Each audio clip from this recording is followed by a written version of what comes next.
Hey everyone, welcome back to my channel. I hope that you're having a great day, and in today's video I'm going to be using the watercolor painting supplies that the amazing people from consumercrafts.com were super kind to send to me so I could test out and share with you guys. So my past two videos have been about these specific supplies. First, I shared an unboxing and I explained why I asked for these specific paintbrushes and this specific paint set. And then the previous video before this one was actually the process of swatching and testing out this new paint set.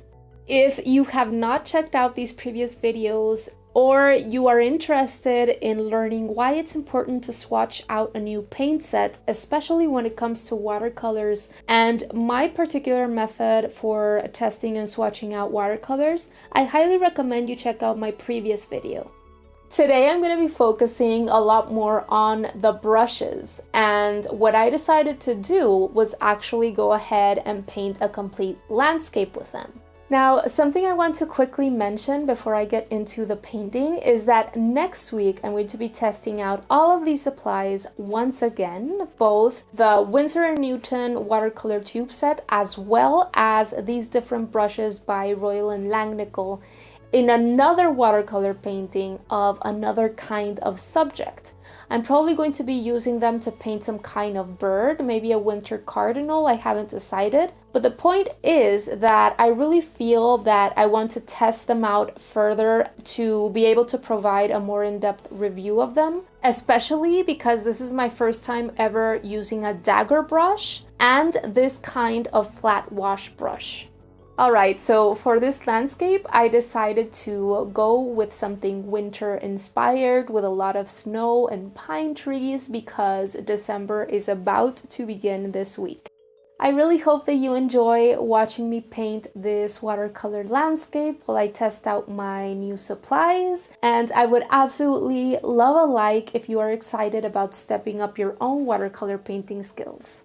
And very quick, as always, I want to extend a huge warm welcome to all you new people just visiting my channel for the very first time. Welcome you guys, my name is Erica. I'm a traditional media illustrator, art blogger, and teaching artist that shares a brand new video here on YouTube every single week with art tips, drawing and painting tutorials, and encouragement for aspiring artists. So do consider subscribing because I would absolutely love to have you be part of this growing art community. And if you do choose to subscribe, do not forget to click on that little notification bell so that YouTube can let you know whenever I publish a new video. I'm going to be leaving links to all of the different products that I used to create this painting today down below in the description box in case you're interested in checking them out for yourself. And if you use my links, I'm going to be receiving a tiny commission at no extra cost to you, and these commissions allow me to keep creating helpful content for you. Okay, so getting into the watercolor painting process and these particular watercolor brushes that I am using. If you checked out my last video, you probably already know that I asked Consumer Crafts for these particular brushes. And the reason why I asked for these particular brushes is because quite a few months ago, I acquired a couple of these Royal and Langnickel round brushes from their Zen line at a local art supply store, and I absolutely love them. They have very quickly become my favorite affordable watercolor painting brushes. When it comes to my brushes, I'm all about working with a limited amount and a limited type of brushes. I don't think there is a need to have every single type of paintbrush on hand to create a watercolor painting. I would much rather invest in better quality, more versatile brushes myself, like rounds and flats.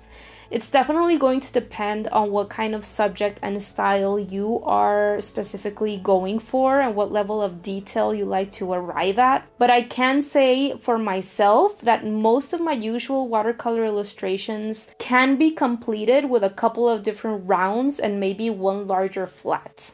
So these Royal and Langnickel round brushes are specifically from their Z73R category of their Zen line. And this specific category is described by the company themselves as being all media brushes and not solely watercolor brushes. Their bristles are synthetic, which makes them not only more affordable, but also durable, which is something that is important for me specifically because if you have seen any of my other watercolor illustration videos, you probably already know that I do tons of lifting and scrubbing, and this is incredibly hard on natural hairbrushes. I am not using my usual techniques very much on this specific landscape painting, but you can totally check them out in my other videos if you wish. Something I also love about these brushes is their ferrules because they are sleek and light and they never chip, crack, or swell, which has happened to me with other cheaper paintbrushes. And the reason this is because their ferrules are created with anodized aluminum. So they're affordable, they're comfortable to work with, they don't fall apart, and they also look pretty cool. The specific sizes of round brushes that I am using for this painting are 2, 4, 6, and 8, and I mostly use them to paint the trees, smaller details, and to add in darker values in small areas. All in all, I really love these brushes. They are pretty great quality for the price. At the Consumer Crafts website, they are about $2 to $3 each. And I'm gonna definitely be buying more in the future whenever I need to replace one of them.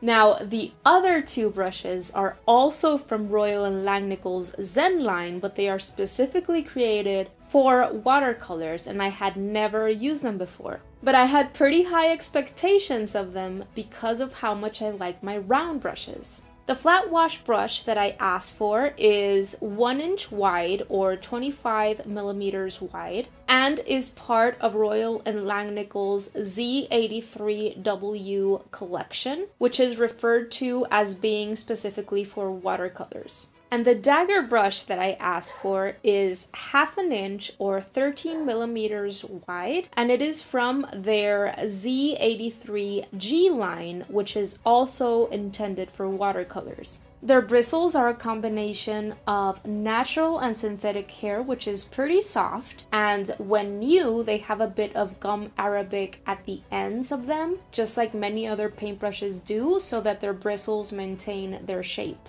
Something pretty cool about these brushes is that they both have a scraper included at the end of the handle, which could come in pretty handy to create some line work or texture in a piece. This is definitely something that I'm going to be exploring a bit in my next painting. I really enjoyed using the flat brush, and I used it a ton throughout the painting for the wet on wet background effects as well as for smaller details. At first, I was a little bit worried that this 1 inch wide brush was going to be a little bit too big to paint smaller areas with, and that I was just going to be able to use it for background wet on wet areas. But I was pleasantly surprised to discover that this brush allowed me to paint many different areas with it, and it also allowed me to stay looser because of its larger size. It also holds a pretty decent amount of water in its bristles, and in general, I'm just very excited to keep trying it out in future paintings.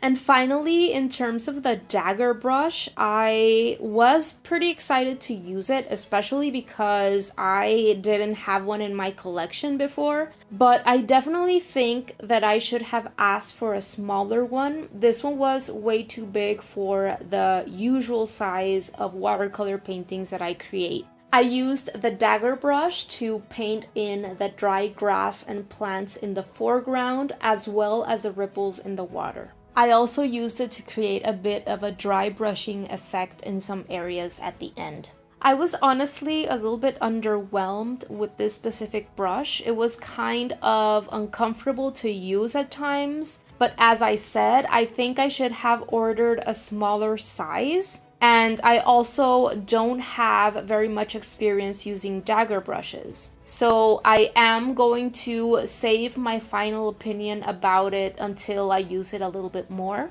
The bristles in this 1/2-inch brush are honestly a little bit too long for me. I didn't like how they sort of flopped to the side when it was super wet. Of course, I'm used to bristles being a little bit more stiff because I usually use synthetics, so this was a little bit jarring for me. And also, something that I noticed even after just one use is that the tips, the very end of them, is already kind of bent very, very lightly to the side. So far I am not impressed with the bristles of the Dagger Brush specifically, but I am going to give it more of a chance and use it in a couple of paintings again before coming to a final conclusion about it.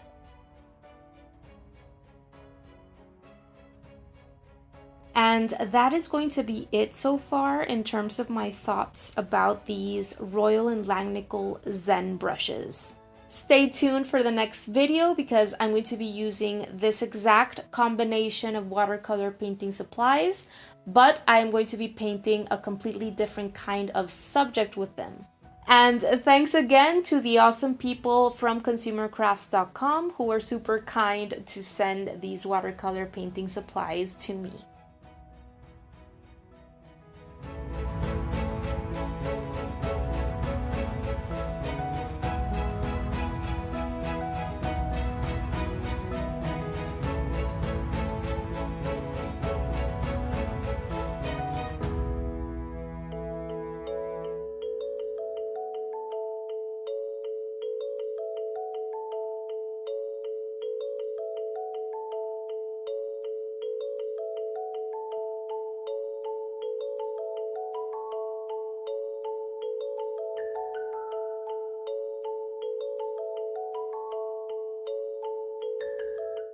Thank you so much for watching this video and visiting my channel today. I really appreciate it. I would absolutely love to connect with you over on different social media channels. My links will be down below in the description box.